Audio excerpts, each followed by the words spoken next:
자, 앞 시간에서 건강한 교회를 세워가기 위해서 제일 중요한 것 중에 하나가 종교개혁의 중요한 기치였던 만인제사장 교리를 실제로 수행하는 것이라고 그랬어요. 만인제사장이라는 말보다는 하나님 백성의 사역 혹은 모든 성도의 사역, 이런 표현을 쓰는 것이 더 성경적이라고 또한 언급을 했는데, 그 이유는 이렇게 제사장, 성직자라는 용어, 그리고 거기에 대비해서 평신도라는 용어가 그리 성경적이지 않기 때문입니다. 그래서 앞에서 잠깐 언급했었는데, 이 시간에는 평신도라는 말, 성직자라는 말이 왜 성경적이지 않다라고 그러는 것인지, 그럼 우리는 어떠한 방식으로 가야 될 것인지에 대해서 좀 자세히 알아보도록 하겠습니다. 평신도라는 말은 영어에서 lay라는 단어에서 나온 거예요. 혹은 이제 집합명사 laity라는 말이 있죠. 근데 그 단어는 그리스어, 헬라어, 라오스에서 파생한 단어입니다. 라오스라는 말, 그리스어하고 또 그런 라틴어에서 나온 게 이제 영어야 laity, lay person, lay people, 이런 단어가 나온 거예요. 근데 그 그리스어 라오스라는 단어는 베드로전서 2장 9절에 보면 오직 너희는 택하신 족속이여 왕같은 제사장들이여 거룩한 나라요 그의 소유된 백성이니 라고 할 때 그 백성이라는 people, 백성이라는 이 단어가 하나님 나라의 구성원인 그 하나님의 백성이라는 단어가 이 라오스예요. 그러니까 저도 하나님 나라의 백성의 하나입니다. 목사지만. 그러니까 여기에서 너희는 택하신 족속이요 왕같은 제사장들이요 그의 소유던 백성이다라고 할 때 제사장들이 곧 하나님 나라의 백성이란 말이에요. 그러니까 이것은 평신도라는, 여기서 라오스라는 단어에서 레이, 그래서 평신도 이렇게 번역을 하면 안 되는 거예요. 이건 하나님 나라의 백성이고, 그것은 우리가 전통적으로 써오던 성직자나 평신도나 전체를 포함한 단어가 이 라오스 혹은 레이 피플이라는 단어입니다. 그러니까 이게 평신도라는 뜻이 아니라 오히려 제사장, 목회자 역할을 하는 사람들까지 포함한, 오히려 그 사람들을 지칭하는 통칭이란 말이죠. 그런데 얼마나 거꾸로 사용하고 있는지 모르겠어요. 게다가 구약을 이런 그리스어로 번역해 놓은 성경이 있는데, 그것이 지금 우리가 갖고 있는 히브리어 성경보다 더 오래된 거예요, 사실은. 그런데 그 70인역이라고 우리가 부르는데, 거기에 나온 라오스라는 단어의 용례를 조사해 보면은 그 여러 가지 렉시컨이라든지 TDNT 같은 신학사전을 찾아봐도 그것은 하나님의 집안 가족에 해당하는 공동체의 의미를 갖고 있지, 그것이 평신도, 우리가 생각하는 목회자가 아닌 평신도를 뜻한다, 이런 용법으로 쓰인 적이 없어요. 그러니까 평신도라는 말은 성경적으로 좋은 단어가 아니에요.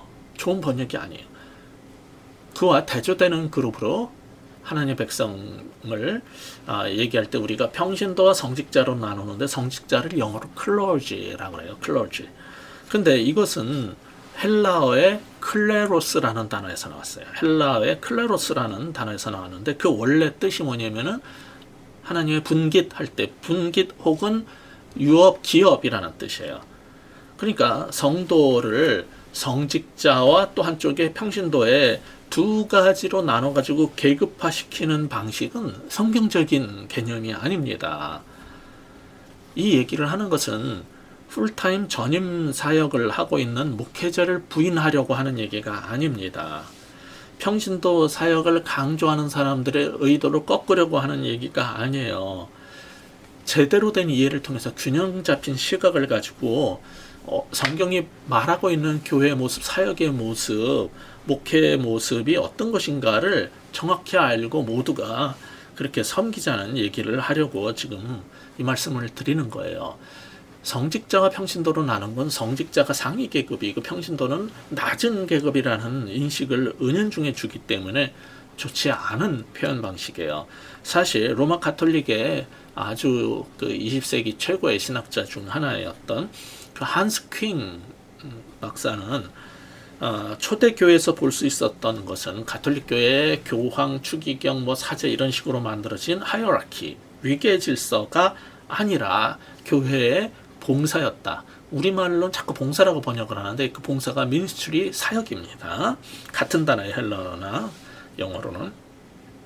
위계의 질서란 이 불행한 단어는 그리스도 이후 500년 뒤에 바울의 제자인 디오니시우스라는 가명으로 위장한 어느 이름 모를 신학자에 의해서 소개된 개념이다 그랬어요. 그러면서 그의 또 다른 책, 우리나라의 의리문화사에서 가톨릭교회라는 제목으로 번역된 책이 있는데 거기에서는 이런 문제의 실상을 이렇게 적나라하게 드러내 보입니다.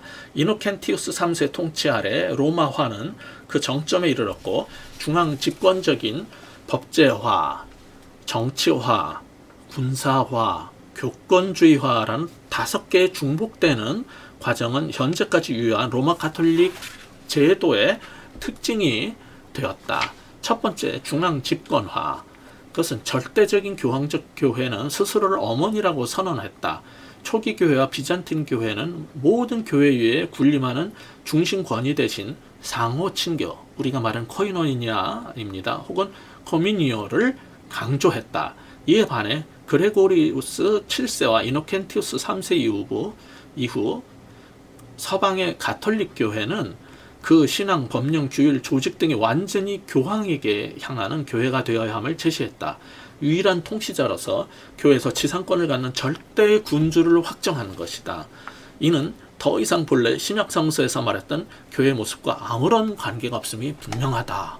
이렇게 선언을 해버렸어요. 가톨릭의 최고의 신학자 중에 하나인 사람이. 어떻게 됐겠어요? 파문당했지 뭐.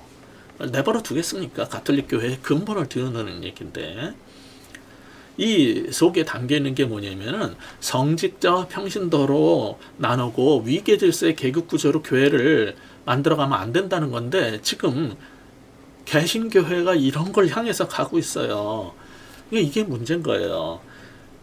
계속 성경을 연구하고 신학을 연구해 보면 평신도라는 단어는 성경적 용어가 아니고 오히려 위험한 단어라고까지 말할 수 있어요.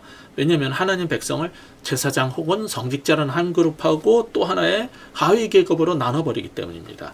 그래서 이제 칼 바르트의 그 아들인 마르쿠스 바르트라는 사람이 칼 바르트도 원래 그렇지 않았지만 이 아들은 자유주의하고 아무 관계가 없어요.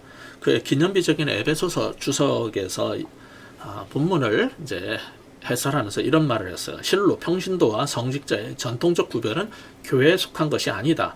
오히려 전체 교회 모든 성도의 공동체는 세상을 향한 그리고 세상을 위한 사역을 위하여 하나님으로부터 모두 함께 임명받은 사역자들이다. 에베소서에서 가르치는 게 뭐냐? 모든 성도들은 세상을 향해서 나가서 사역해야 될 하나님으로부터 함께 임명받은 사역자들이라는 거예요. 모든 성도들이. 그러니까 이런 확신에 근거해서 우리가 목회를 하고 교인들은 그렇게 세상을 향해서 나가서 사역할 수 있게 훈련을 시켜야 되는데 목회자는 그걸 두려워하고 평신도 여러분들은 그건 목사님이 할 일이고 우리는 헌금만 열심히 바치면 목사가 사역을 해야지 왜 우리한테 일을 시켜. 이런 식으로 하니까 교회가 망해가는 거예요. 힘이 사라지고. 이거 굉장히 조심해야 되는 겁니다. 로마 가톨릭 교회는 제2차 바티칸 공의회 이후에 이 위계질서적인 수직적 개념을 삼각형의 관계적, 삼일체적인 그런 모습이 삼각형으로 주로 많이 그려지지 않고 있습니까? 그렇게 그려지고 있지 않습니까? 그런데 그 개념을 대체하고 그걸 뭐라고 그랬냐면은 사도적 성도라고 불렀어요. 평신도와 성직자가 아니라 모든 교인들을 뭐라고 그랬냐면 사도적 성도, apostolate of lay people 그렇게 말한 겁니다. 아포스톨리캄 이런 단어를 쓴 이유는 탈성직자 운동을 해야 된다는 거예요. 사제만 사역하는 방식으로 하면 안 된다는 거예요. 그런데 레오나르도 보프 같은 사람이 앞장을 섰는데 자꾸 이제 신학을 의심받고 뭐 이래서 그렇지만은 남미 사람이라고 다 이제 해방 신학을 자유주의적으로 그렇게 하는 게 아니라 어떤 사람들은 정말 교회 본질을 찾기 위해서 노력했던 부분도 있어요. 그래서 좋은 건 배우고 잘못된 거는 이제 제거하면 되는 겁니다. 그래서 탈성직자 운동이 지금 그런 버프로 인해서 시작이 된 다음에 모든 가톨릭 교회에서 이제 인식이 되기 시작한 거예요. 그것은 중세의 그 수직적 계층 구조가 뺏어갔던 하나님 백성의 모든 권한을 소위 평신도라는 말이 아니라 그냥 하나님 백성 왕 같은 제사장들에게 돌려줘야 된다는 그런 겁니다. 그래서 16세기 종교개혁 때 루터가 처음 이게 제창한 그런 교리가 아니고요. 21세기에 들어서 지금 새로 나오는 얘기가 아니고요. 이게 제2의 종교개혁이라고 부르기도 하는데 그런 게 아니고 원래 초기부터 있었던 거예요. 초기 교회의 교부였던 터툴리안은 그의 글에 이런 말을 하고 있는 걸 볼 수 있어요. 우리 likes라는 말이 lay people, lay person, 평신도라고 지금 번역하는 단어입니다. 우리 likes가 사제가 아니냐. 따라서 교회 질서에 따른 성례를 시행할 수 없는 곳에서는 여러분이 성찬을 집행하고 세례를 베풀라. 이는 여러분 자신들만이 거기에 있는 제사장, 사제이기 때문이다. 여러분이 비록 교회로부터 임명받은 사제가 아닌 평신도라고 할지라도 라익스라 할지라도 교회가 있는 곳에는 이런 성례가 있어야 되니까 교회에서 보내준 성직자가 있으면 그분들이 해야 되겠지만 질서에 의해서 없는 곳에는 여러분이 그걸 해야 되는 거 아니야. 이렇게 말할 정도예요. 지금 같으면 이단이라고 그러겠어요. 혹시 그래도 우리 목회자가 전문가들인데 누가 이런 걸 해야 된단 말이냐 이렇게 또 화가 나가지고 그럴 분들도 있을 거라는 걸 이해를 합니다. 그러나 생각해 보세요. 출애굽기도 보시면은 모세가 너무나 많은 사역을 하면서 이제 힘들어서 거의 쓰러지고 사역을 더 이상 할 수 없게 되니까 하도 힘들어서 지쳐서 투덜거리게 됐어요. 이유는 모든 백성이 다 내게 물으려고 오니까 이럴 수밖에 없다는 거예요. 장인이 아무리 너 그러면 안 된다 해도 다 나한테만 오는데 어떡하냐. 그러니까 성경은 이드로의 입을 통해서 뭐라고 말합니까? 출애굽기 18장 17절부터 22절에 보면은 그대 하는 것이 선하지 못하도다. 천부장과 백부장과 50부장과 10부장을 삼아가지고 어떻게 하라는 거예요? 무릇 작은 일이면 그들이 스스로 재판할 것이니. 담임 목사가 한 공동체 지도자가 교회 방향과 비전 같은 거는 설정을 하고 그런 일들을 해야 되는 부분이 있어요. 근데 어떤 사역들은 그런 일꾼들을 세워서 그들이 스스로 할 수 있게 해야 된다는 거예요. 그러니까 원래 초기 교회부터 이런 정신이 중심이었던 거예요. 그러나 나중에 이제 바뀌어 버린 거죠. 그래서 아까 말씀드린 것처럼 우리나라에서는 평신도 사역을 한다, 제자 훈련을 한다 하지만은 잠자는 교인들을 깨워가지고 사역자의 조수로만 쓰는 것에서 만족했으나 우리가 지금부터 추구하려는 것은 원래 성경의 정신대로 모든 교인들이 훈련되어서 하나님의 제사장 나라로 그렇게 사역을 할 수 있도록 일꾼으로 세워주는 거예요. 사도행전 8장 이후에도 세계 복음화가 이루어진 것은 초기 교회에 예루살렘에만 다 모여 있을 때 하나님께서 그들을 내보내셔가지고 8장 1절에 보면은 사도회는 다 유대와 사마리아 모든 땅으로 흩어지니라. 그리고 4절에서 그 흩어진 사람들이 두루 다니며 복음의 말씀을 전했어요. 그랬어요. 사도들이 나가서 복음을 전했어요? 아니에요. 사도들은 교회를 지키고 있었고요. 모든 교인들이 흩어져서 두루 다니며 복음을 전했어요. 그래서 사도 몇 명이 나가서 한 게 아니라 모든 성도들이 나가서 복음을 전하는 일꾼이 됐기 때문에 세계 복음화가 이루어진 거예요. 그 결과 8절에서 보듯이 모든 성들마다 모든 도시마다 그 도시에 큰 기쁨이 넘쳤다. 그런 겁니다. 이게 바로 교회가 건강해지는 길이고 하나님 나라가 확장되는 길입니다. 그럼 다음 시간에는 그럼 안수받은 사역자는 무슨 일을 해야 되고 안수받지 않은 사람들도 사역자라면 그들은 무슨 일을 해야 되는 건가? 어떻게 같이 협력해서 분담해서 사역을 할 수 있는 것인가에 대해서 알아보도록 하겠습니다.